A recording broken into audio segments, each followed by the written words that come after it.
బడుగు బలహీన వర్గాలను దేశంలో అగ్రవర్ణాలకు సమానంగా జీవించే హక్కును కల్పించిన మహోన్నత వ్యక్తి డాక్టర్ బిఆర్ అంబేద్కర్.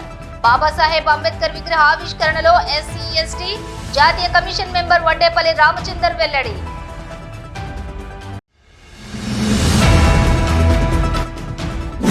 ప్రభుత్వ వైఫల్యాలను ప్రశ్నిస్తే ప్రతిపక్ష నాయకులపై రైతులపై అక్రమ కేసుల కాంగ్రెస్ ప్రభుత్వం దుర్మార్గపు పాలనపై ప్రజలంతా తిరగబడే రోజులు దగ్గర పడ్డాయి. రామగుండం మాజీ ఎమ్మెల్యే కోరుకంటి చందర్ హెచ్చరిక.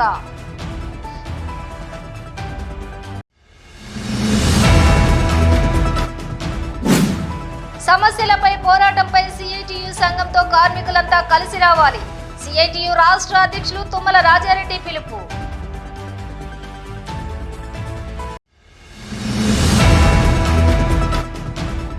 సింగరేణికి రావాల్సిన 33,000 కోట్ల రూపాయల బకాయిలు ఇప్పించండి. కొత్త మైన్స్ వస్తేనే సింగరేణికి మనుగడ.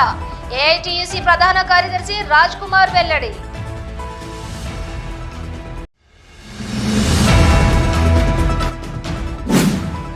అభివృద్ధి పేరుతో చిరు వ్యాపారుల జీవితాలు రోడ్డున పడేశారు. మాజీ ఎమ్మెల్యే పెద్దపల్లి జిల్లా బీఆర్ఎస్ పార్టీ అధ్యక్షులు కోరుకంటి చందర్ ఆరోపణ.